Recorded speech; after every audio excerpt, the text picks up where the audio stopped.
Alright folks, buckle up. Our boy Lloyd is back, and he's starting his season 2 by picking a fight in the clouds like some kind of over-caffeinated Icarus. The narrator explains that we find Lloyd high above the world, locked in a seriously intense battle with a mysterious figure. He quickly realizes his opponent is ridiculously powerful. In a moment of pure genius, he turns to his floating Grim companion and is basically like, "Hey, can I borrow that?" Grim, probably rolling his non-existent eyes, hands over his sword. Now armed, Lloyd managed to block a devastating attack. His angelic opponent, yep, it's an angel, unleashes a non-stop barrage, but Lloyd dodges it all with the grace of a caffeinated squirrel. And get this, he's actually having the time of his life because the guy is so strong. After blocking everything, Lloyd decides to switch tactics.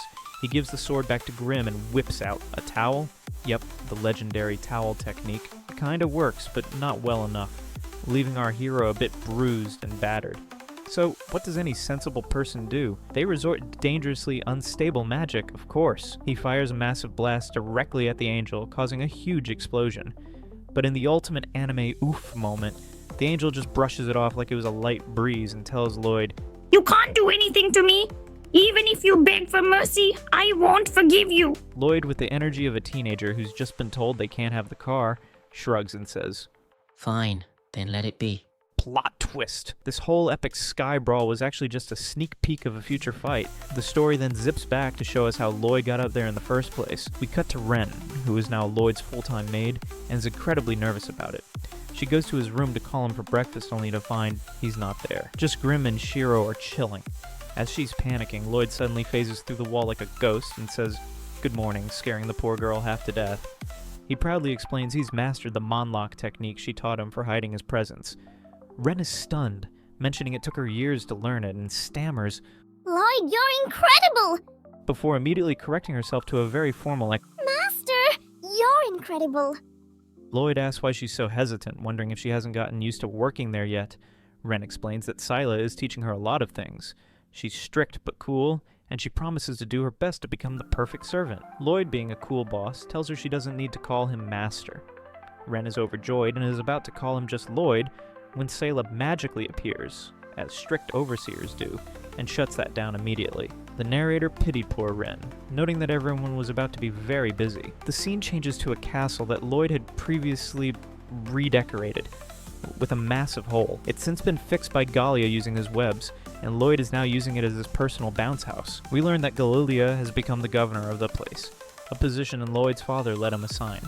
Lloyd chose Gallia because, well, he needed the place fixed so he could use it for his research.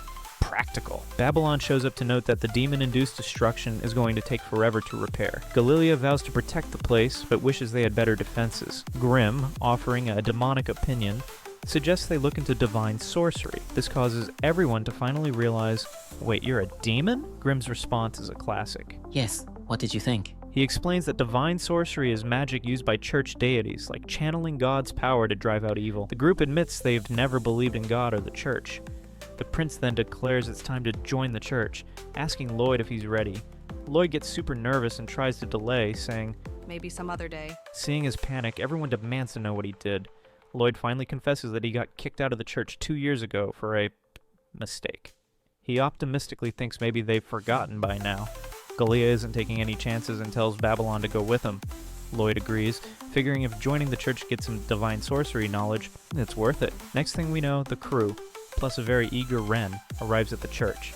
Lloyd tells Ren she didn't have to come, but she says Scylla was busy, and she wanted to spend time with him, immediately getting flustered and hiding behind Shiro. Babylon outlines the plan. Do church chores to earn the divine sorcery blessing. They enter, and Lloyd greets the father with a cheerful, "Good afternoon." The father lovingly returns the greeting before he realizes it's Lloyd. He instantly freaks out, yelling, "What are you doing here? 2 years ago you turned this church into hell. I'll never forget that. Get out!" Just then, a kind sister named Asher appears and calms him down, saying it was a long time ago, and that God forgives. The father insists he is still angry, so Lloyd does the smartest thing he can think of. He holds up the adorable Shiro. The father's heart instantly melts, and he reluctantly gives them a chance to fix their mistakes, handing them church robes to wear. In the next scene, Lloyd is cleaning and immediately gets bored, accidentally breaking a vase the father loves. He tries to sneak away, but Asher catches him. She's sweet about it, more concerned if he's okay than about the vase, but then notes it was the father's favorite. Lloyd, feeling guilty, insists on apologizing himself, and takes the pieces to throw away. Ren and Babylon are confused by Lloyd's strange behavior, but Asher says he's always been a good kid.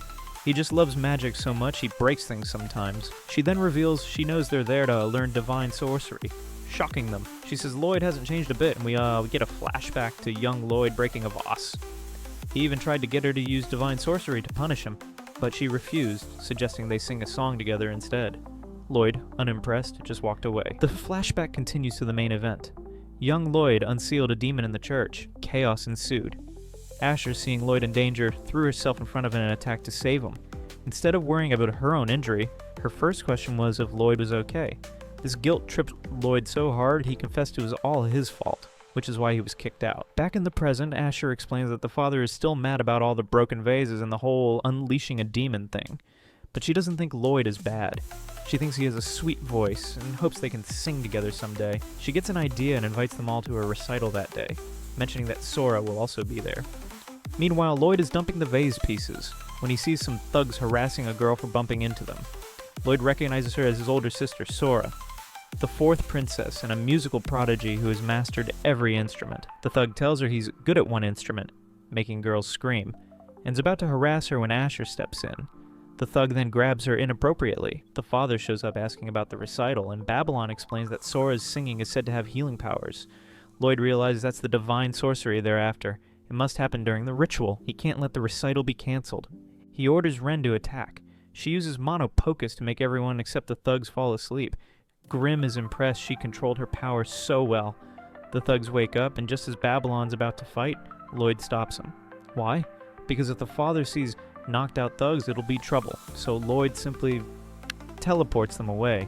He accidentally dumps them on a mountain somewhere, admitting he has no idea where they are. Classic Lloyd.